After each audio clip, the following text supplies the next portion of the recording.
বক্তব্য শুনে মনে হচ্ছে টেকসই উন্নয়ন মানে এক পুরুষে গড়ে ধন আরেক পুরুষ খায়, পরের পুরুষ এসে দেখে খাওয়ার কিছু নাই।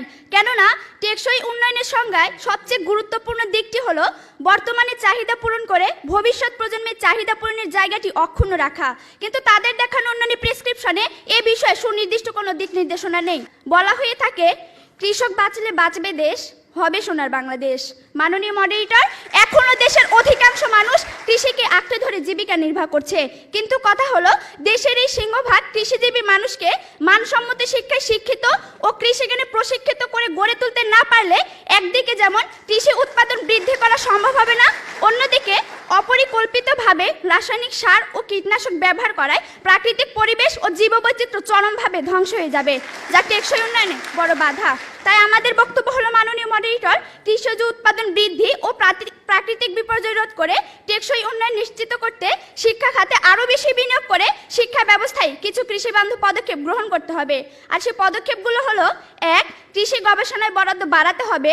2. কৃষি শিক্ষার প্রসারে আরও বেশি কৃষি বিশ্ববিদ্যালয় স্থাপন করতে হবে। এবং 3. কৃষকদেরকে প্রশিক্ষণের আওতায় এনে প্রশিক্ষিত জনশক্তি হিসাবে গড়ে তুলতে হবে। আর তার জন্য শিক্ষাক্ষেত্রে অধিক বিনিয়োগের কোনো বিকল্প নেই। লক্ষ্য করুন প্রতিপক্ষ, সাম্প্রতিক সময়ে বিশ্ব ব্যাংকের এক জরিপে দেখা গেছে বাংলাদেশের মোট জনসংখ্যার 70% বয়স 32 বছরের নিচে, যাকে বলা হয় ডেমোগ্রাফিক ডিভিডেন্ড। মাননীয় মডারেটর, আমরা বিশ্বাস করি ডেমোগ্রাফিক ডিভিডেন্টে এই সুবিধা ভোগ করে আমরা খুব দ্রুত উন্নত দেশে পরিণত হব এবং দারিদ্র্যের হারও হয়তো সাময়িকভাবে কমবে। কিন্তু মাননীয় মডারেটর, আমাদের পরবর্তী প্রজন্ম যদি সেই অর্জন ধরে রাখতে না পারে তাহলে সবকিছু অর্থহীন হয়ে পড়বে, যেমনটি হয়েছে নাইজেরিয়ায়। অথচ মাননীয় মডারেটর, আমরা যদি সিঙ্গাপুর কিংবা মালয়েশিয়ার কাছ থেকে শিক্ষা নিয়ে শিক্ষা খাতে অধিক বিনিয়োগ নিশ্চিত করতে পারি, তাহলে মানসম্মত শিক্ষা ও প্রশিক্ষণের মাধ্যমে দক্ষ জনসম্পদ তৈরি হবে এবং অর্জিত হবে টেকসই উন্নয়ন। প্রতিপক্ষ, আপনারা যদি উন্নয়ন ও টেকসই উন্নয়নের মধ্যে পার্থক্য না খুঁজে শুধু আর্থিক উন্নয়নের স্বপ্ন দেখেন, তাহলে তা হবে বোকা স্বর্গে বসবাস করার মতোই বোকামি। মাননীয় মডারেটর, এবার আমি দেখে যাব শিক্ষাক্ষেত্রে বিনিয়োগের সুফলটা কি। লক্ষ্য করুন প্রতিপক্ষ, শিক্ষা এমন একটি খাত যার কাজ হলো দক্ষ জনশক্তি গড়ে তুলে পুঁজির সঞ্চালন ঘটানো। এ প্রসঙ্গে নোবেল বিজয়ী অর্থনীতিবিদ আর্থার শুলজ বলেছেন, প্রাথমিক শিক্ষায় বিনিয়োগ করা সম্পদের সুফল ফেরত আসে 35%, মাধ্যমিক শিক্ষায় 20% এবং উচ্চশিক্ষায় ফেরত আসে 11%। তাছাড়া বিভিন্ন ধরনের বিনিয়োগের মাধ্যমে দক্ষ জনসম্পদ গড়ে তোলা যায়, যাকে বলা হয় রিটার্ন অন ইনভেস্টমেন্ট। মাননীয় মডারেটর, আমাদের দেখানো শিক্ষাক্ষেত্রে বিনিয়োগ যখন বর্তমানের পাশাপাশি ভবিষ্যতের নিরাপত্তা নিশ্চিত করছে, তখন প্রতিপক্ষ কেবল বিতর্কের খাতিরে আমাদের বক্তব্যে বিরোধিতা করছেন। প্রতিপক্ষ, দয়া করে টেকসই উন্নয়নে এমন একটি খাত দেখিয়ে যাবেন যে খাতের উন্নয়নে মানসম্মত শিক্ষার প্রয়োজন নেই। আর আপনারা যদি তেমন একটি খাত দেখিয়ে যেতে ব্যর্থ হন, আপনাদেরকে অবশ্যই স্বীকার করে নিতে হবে শিক্ষাক্ষেত্রে বিনিয়োগই টেকসই উন্নয়ন নিশ্চিত করতে পারে। মাননীয় মডারেটর, মানসম্মত শিক্ষার জন্য চাই মানসম্মত শিক্ষক, কিন্তু শিক্ষা খাতে পর্যাপ্ত বিনিয়োগ না থাকায় আমরা তা পাচ্ছি না।